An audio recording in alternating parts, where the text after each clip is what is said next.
as your Master of Ceremonies today. We'd like to acknowledge the presence of Senator Ray Tenorio, who took a break from his Island Leadership Day to join us and to come back to his alma mater. Hafa-day, Senator Ray Tenorio. We'd also want to do a hafa-day for our newest member to the cancer care here on Guam, Dr. Colin O'Connell, Administrator of the Island Cancer Center. Hafa-day to you, Dr. Colin. You're in here for breakthrough science and care. It's really where America's Day begins. The University of Guam not only educates students and team members throughout the Pacific, but as you know, right now, we are meeting with the Environmental Protection Agency. We have a presidential series going on. We have cancer workshops, and we are absolutely being the link to East and West here at the Pacific Jewels.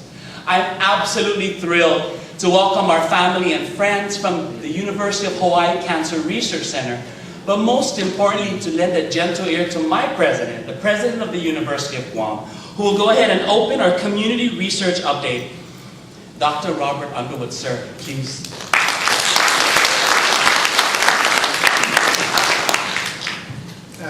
Buenas tardes, hafa-day. Thank you very much, Gil.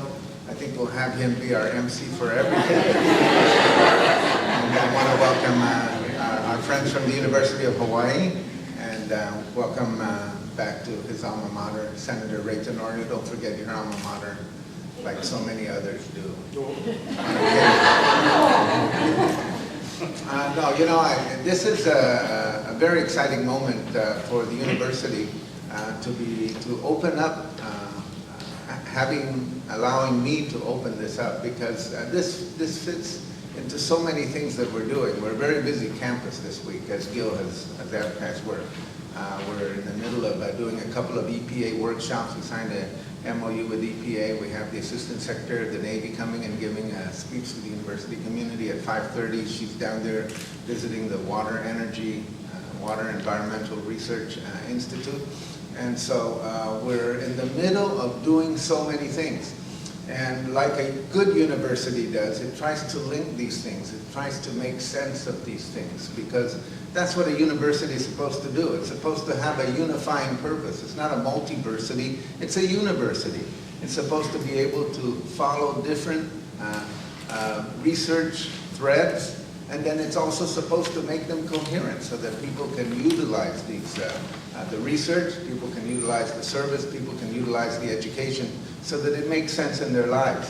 And this biomedical effort on the part of the University of Guam and the U54 Cancer Research Grant in partnership with the University of Hawaii is a very, very key component of that. And I also want to acknowledge, of course, the Senior Vice President, Dr. Helen Whippy, for her efforts in this regard.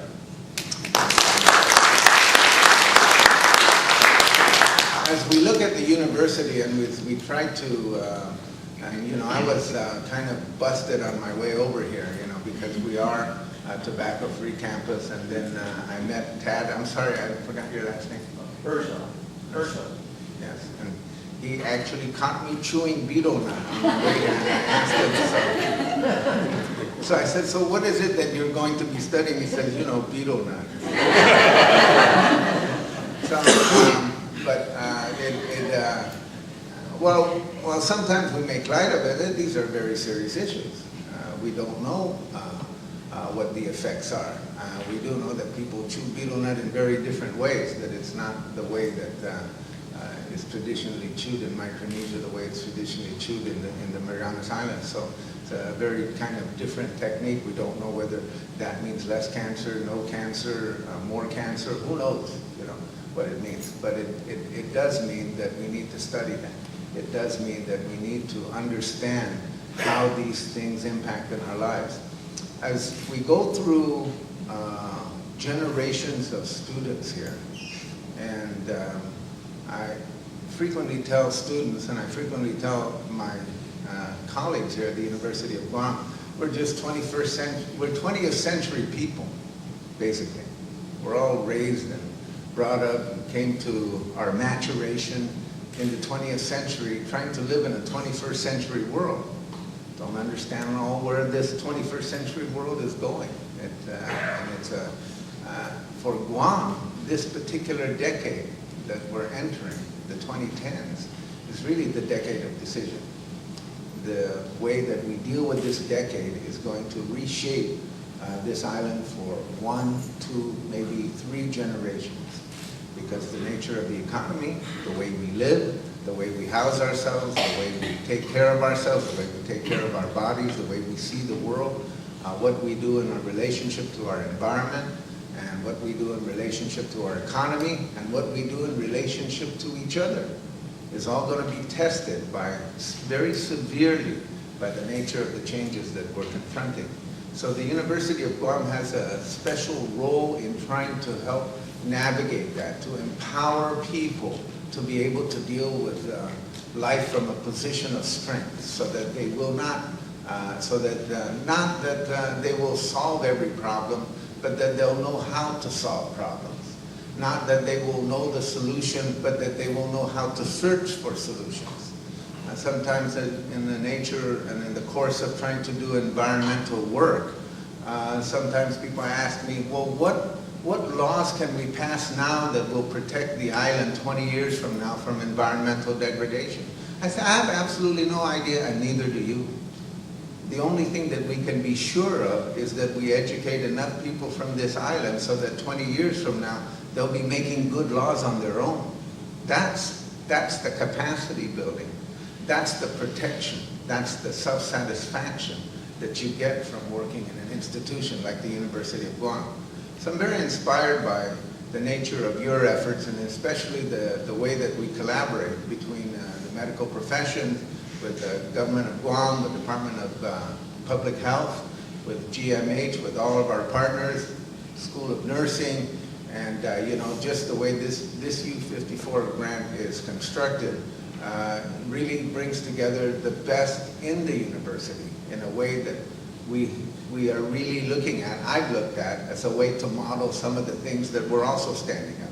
We're standing up a Center for Island Sustainability in the beginning of the next semester. And that Center of Island Sustainability will bring together scientists, social scientists, and people people from business and economics to be able to find a way to make these islands sustainable, to have our lives be sustainable on this island, under the notion that in order for anything to be of meaning here, it has to be green, it has to be economical, and it has to be fair. And so those 3 elements means that you have to bring social scientists to the fore, you have to bring economists to the fore, and you have to bring your natural scientists and bring in their expertise so that we can all work together instead of their individual colleges and schools and their individual stovepipes. In many ways, this provides, U54 grant provides a great model for that. We're utilizing it wherever we can because, it's not exactly plagiarism, but it is, taking advantage of the good ideas of other people, and that's what we're about at the University of Guam. So I welcome you, I congratulate you, and thank you very much for making the University of Guam your natural choice for research, your natural choice